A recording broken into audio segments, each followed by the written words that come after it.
Petit Boubé, un certain nombre de chefs d'État me sont reconnaissants.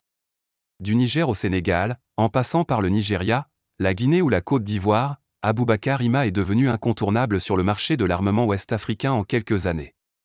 Petit Boubé, de son surnom, a reçu Jeune Afrique en juin à Dakar et prend la parole pour la première. Il n'est que 9 h du matin, ce 20 juin. Pourtant, la journée d'Aboubacar Hima a commencé depuis plusieurs heures. Petit Boubé se lève aux aurores, un peu avant 5 h. Une vieille habitude. Lorsque nous le retrouvons dans un des restaurants de l'hôtel Terroubi, sur le littoral de Dakar, le Nigérien arbore un large sourire, au milieu de clients installés pour le petit déjeuner. Aux côtés du marchand d'armes, ou courtier en armement, 2 avocats français sirotent un café. Moins matinaux que leurs clients, ils ne le quitteront pas des yeux durant le rendez-vous. Question de prudence, son domaine touche au secret défense. Un peu en contrebas, l'océan Atlantique baigne la plage privée de l'établissement de luxe. Les transats sont inoccupés. Plus loin, la piscine est sillonnée par des nageurs matinaux. Dans ces palaces où se croisent diplomates, hauts fonctionnaires et hommes d'affaires, tout un chacun peut vite se laisser happer par une ambiance de vacances. Aboubacar Hima n'est pas de cela. Lui a hâte de commencer. Il ne loge pas au Terroubi, mais a loué une suite à l'étage. Nous le suivons, accompagné de ses 2 conseillers. La porte s'ouvre sur un autre collaborateur, prêt à prendre des notes. Un confortable salon donne sur le balcon. Dehors, un aigle est posé sur la rambarde. Nous imaginons un rapace apprivoisé, accompagnant notre marchand d'armes d'hôtel en hôtel et de capitale en capitale. Le cliché a de quoi séduire, mais Aboubacar Hima s'esclaffe et se moque gentiment de notre imagination. L'aigle prend son envol vers l'océan où il reviendra pendant l'entretien. Mon nom a été sali. De détendu, l'ambiance devient studieuse. L'homme d'affaires, toujours flanqué de ses conseils assis à ses côtés devant leurs ordinateurs, s'est préparé. Voici un peu plus d'1 an, Jeune Afrique lui avait consacré une longue enquête, revenant sur son parcours et sur l'un des scandales auxquels son nom est attaché au Niger, en lien avec des marchés passés avec le ministère de la Défense. Depuis, une autre polémique a éclaté au Sénégal au sujet d'un contrat signé avec les eaux et forêts. Dans les 2 cas, des soupçons de surfacturation et de malversation ont émergé. Alors, forcément, Petit Boubé souhaite se défendre. Derrière les accusations, il n'y a rien. Lui qui manie aisément les millions d'euros et les bons de commande ne s'est jamais exprimé devant la presse. Dans son milieu, confie-t-il, mieux vaut rester caché plutôt que d'alimenter les rumeurs. Son instinct et certains de ses proches lui ont conseillé de ne pas se prêter au jeu des médias, raison pour laquelle nous n'avions pas réussi à le contacter directement lors de notre première enquête. Et puis, un jour, il s'est laissé convaincre. Mon nom a été sali alors que, derrière les accusations, il n'y a rien, explique le Nigérien. L'heure est venue pour lui de raconter en personne sa vérité, son histoire. Celle-ci débute à Niamey, et évidemment, dans cette ville où il est né en 1973. Fils de fonctionnaire, il y fait ses études à la faculté de sciences économiques et juridiques. À l'époque, il sillonne le rue sur sa petite moto. Rapidement, le jeune homme profite du logiciel de mise en page d'un ami pour confectionner quelques affiches et cartes de visite, qu'il vend à des personnes privées. Puis les commandes deviennent publiques. Je ne dormais pas beaucoup. Je n'ai jamais voulu travailler pour l'État, précise Aboubacar Hima. Il énumère toutefois les clients qui vont lui passer commande, l'Assemblée nationale, l'enseignement supérieur, l'éducation, etc. Les contrats ne dépassent souvent pas le million de francs CFA, mais ils sont nombreux. Salah Habi, à l'époque questeur de l'Assemblée nationale pour le Mouvement national pour la société du développement, MNSD, ex-parti au pouvoir, et désormais conseiller du président Mohamed Bazoum, joue un rôle central. Nous avions de la sympathie l'un pour l'autre. Lorsqu'il est passé de l'Assemblée au gouvernement, les commandes ont suivi. Je suis devenu la vedette. J'ai réinvesti ce que je gagnais dans de nouveaux stocks, ce qui fait que j'avais toujours de l'avance. Mon atout, c'était de livrer en temps et en heure, souligne-t-il. L'imprimerie qu'il a créée ne suffit plus et il sous-traite à d'autres entreprises de la place, voire en Côte d'Ivoire, au Ghana ou au Burkina Faso. Avant de se diversifier. J'ai demandé conseil à mon père et j'ai décidé de me lancer dans le matériel médical. Au milieu des années 2000, Harry Ibrahim, un de ses bons contacts, vient de quitter l'éducation pour la santé. Une opportunité. 2 décennies plus tard, ses souvenirs lui donnent encore le sourire. Je ne dormais pas beaucoup, assure celui qui se met à gagner beaucoup de marchés et à s'imposer auprès des banques de la place. Le trentenaire se tourne alors vers un nouveau domaine, l'agriculture, que ses parents connaissent bien.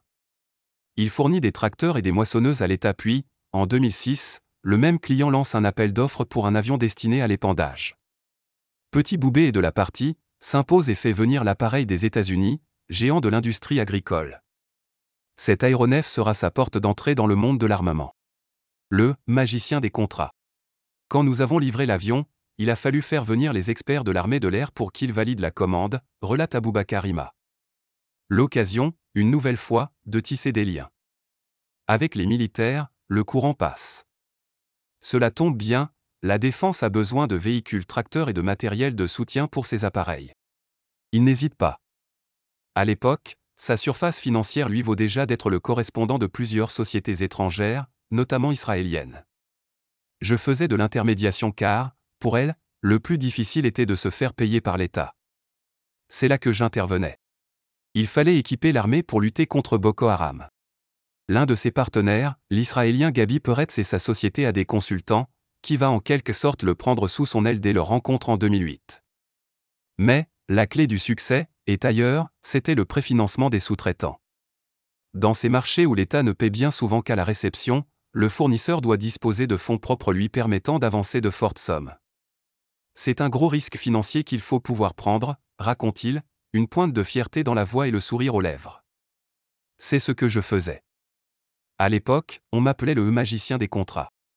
Lorsque le Parti nigérien pour la démocratie et le socialisme, PNDS, et Mahamadou Issoufou arrivent au pouvoir en 2011, Petit Boubé est incontournable.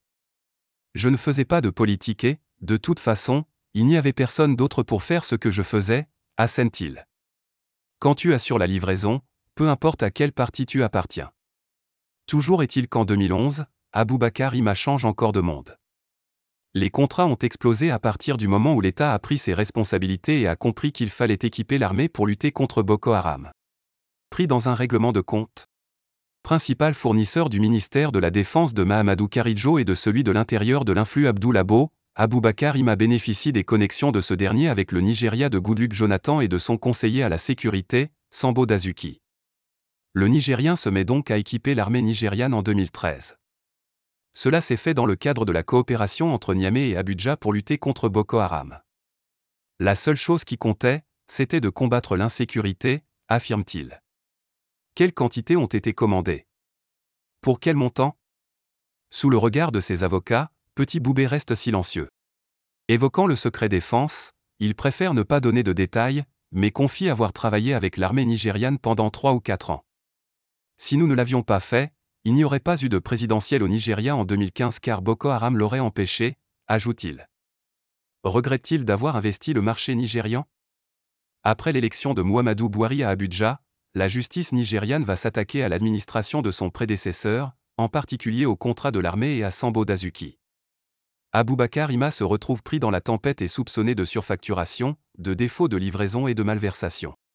Un mandat d'arrêt est émis par la Commission fédérale de lutte contre la corruption, EFCC. Ses biens au Nigeria sont confisqués.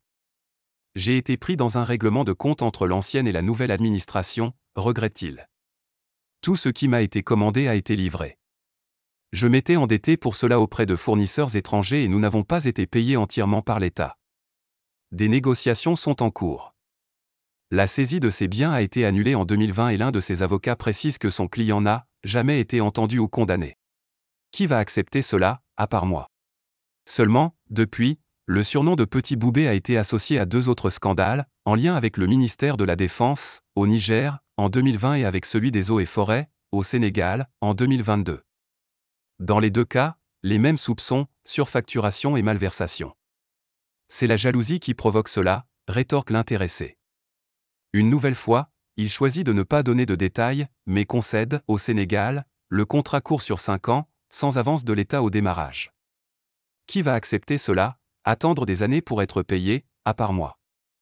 On parle de surfacturation, mais que fait-on des risques, des intérêts bancaires à payer, etc. Il y a un acharnement contre les hommes d'affaires africains, glisse le Nigérien, citant l'Organized Crime and Corruption Reporting Project, à l'origine du scandale sénégalais. A-t-il choisi de nous recevoir à Dakar pour montrer qu'il ne craint rien? Lui soutient que non. Il est aussi catégorique au sujet de l'affaire du Niger, cela a terni mon image et mes affaires en ont souffert mais la vérité a éclaté, il n'y avait rien, sinon des têtes seraient tombées et mon casier judiciaire ne serait plus vierge. Ima se rend encore à Niamey, où vit sa famille et où il affirme ne pas entretenir de relations particulières avec les Issoufou, père et fils. Il y reçoit aussi certains partenaires, qu'il loge dans la résidence qu'il a fait construire au cœur de la capitale et que les Nigériens ont baptisé « le Palais ». Je n'y loge pas. Cela sert pour des invités.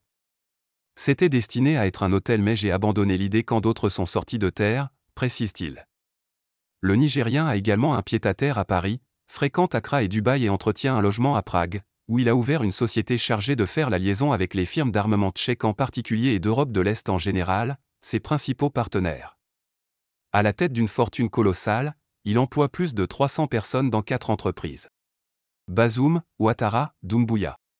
De ses connexions avec les présidents, maîtres des commandes militaires, Ima ne dit rien, ou presque. Un certain nombre de chefs d'État me sont reconnaissants pour mon aide dans la lutte contre Boko Haram, résume-t-il.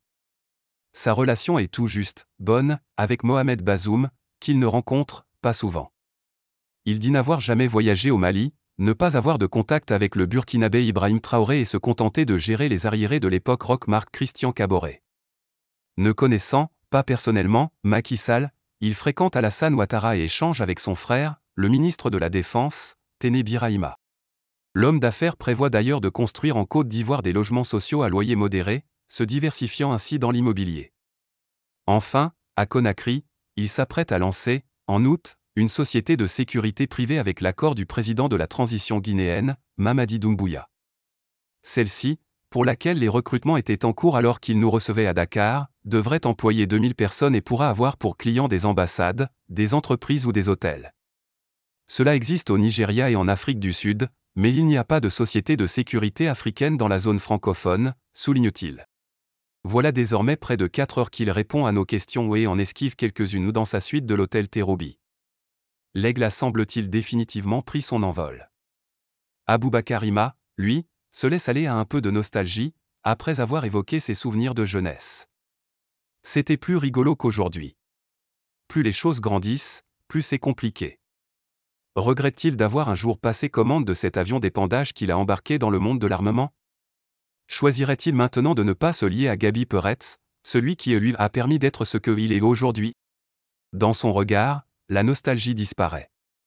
Faisant quelques pas sur le balcon, il évoque en plaisantant « notre maître à tous », Adnan bin Mohamed bin Khalid Khashoggi, le Saoudien ayant fait fortune en tant qu'intermédiaire dans l'armement. S'inquiète-t-il aussi de la décision du président Macky Sall qui, à cette date, n'avait pas encore choisi de ne pas se représenter pour effectuer un nouveau mandat? Nous serrant la main, l'imprimeur devenu marchand d'armes passe à autre chose.